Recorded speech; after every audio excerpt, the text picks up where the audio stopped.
For many, all I need to say is Heisman Trophy winner, quarterbacking the Florida State Seminoles to their first national championship, and yet never playing professional football, opting instead for a career in basketball.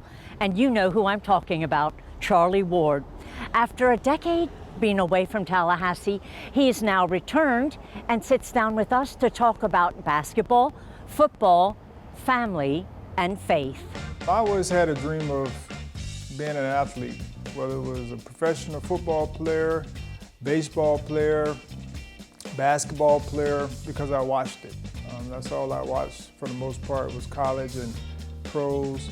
And also, I grew up in a household. My dad was a high school coach, so I was around the high school game as well. And we all dreamed of having that kind of career in the backyard.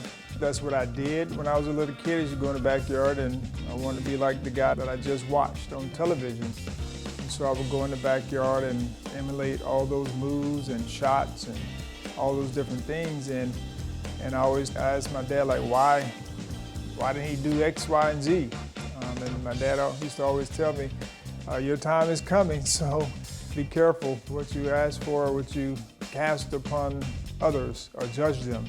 And so I was like, well, I'd never do that. But of course, I did that because I'm human and I'm an athlete and we make mistakes. But I always dreamed of playing professionally. Take us back to the time when you won the Heisman Trophy. You were a young student, a young athlete. What did that feel like, and how did you kind of handle all of that back then? Being able to have an opportunity to win a Heisman and a national championship was a great accomplishment, but also was a dream.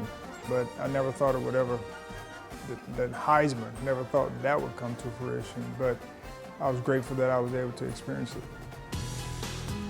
Why did you decide to transition to basketball and have this amazing career in basketball? Well, everyone asked me, like, why did I not play professional football? And I just give them two simple words. It's called job opportunity. When there's no job opportunity somewhere, and then another opportunity or organization gives you a job, then you most likely are going to take that job. So I didn't get drafted in the NFL, and once I didn't get drafted in the NFL, I chose to continue to pursue the NBA career, and God opened that door. And that was one of my prayers, was for when I was going through the process, was for God to close the door and open the door, and He did just that. My faith comes from the seed that was dropped in me at an early age. My parents were Christians, they took us to church, and so the seed was planted in us about having a relationship with our Heavenly Father through Jesus Christ. And so that's kind of how it all got birthed. And when I went to college, it got watered a little bit through the FCA and church home that I had in college. Then once I got to the NBA, I ended up getting married my second year. And my wife, she came from a Christian background, and so that was the way we were going to raise our kids. Between her family upbringing, my family upbringing, our parents have been instilling us about giving back, because we've been blessed to have a lot, and even when we didn't have, the whole mission and goal was to help someone else, because that's what we saw our parents do. Have you done many missions and feel that that is an important avenue for you? We've done some mission work. When I was in the NBA, I helped a buddy of mine, Monty Williams.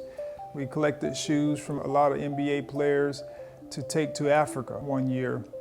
And Tanja and I went to Australia for, I think it was the 2000 Olympics, on a mission trip over there. And then we started with our family foundation going on a mission trip to Ensenada, Mexico. And it's a children's village over there, orphanage, that our family actually adopted a little girl. Well, the poster on the wall is a Born to Read campaign that we did a long time ago when Caleb was a youngster. And it was just encouraging dads, parents to read to their kids because of the development that it has on the brain at an early age. And so we read to our kids early.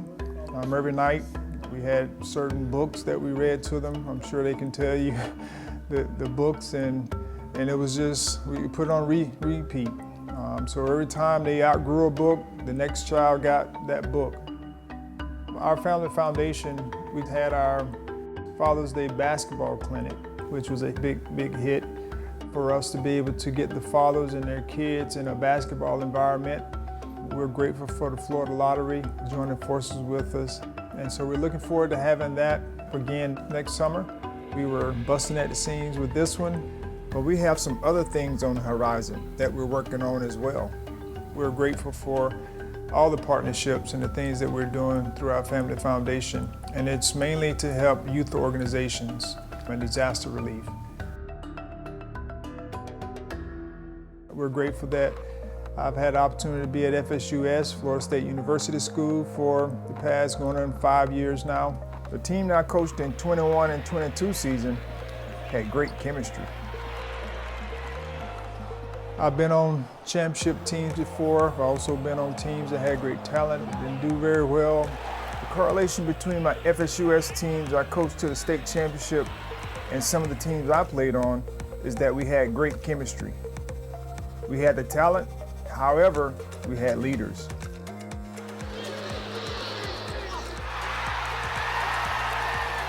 Peer leadership was very, very important, and a couple of the seniors who were on this team that won the state championship, we kind of helped guide them into the culture that we were trying to build over the years, and it just clicked because those two guys were the leaders. And then there were other guys who were willing to follow their lead.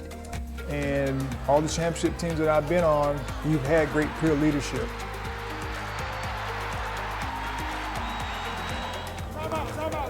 I'm just grateful that I have that opportunity to be able to help young people. My professional career took us a lot of different places, which was great. At some point, we wanted to get back closer to our families. So we ended in Houston and ended up in Pensacola for 4 years.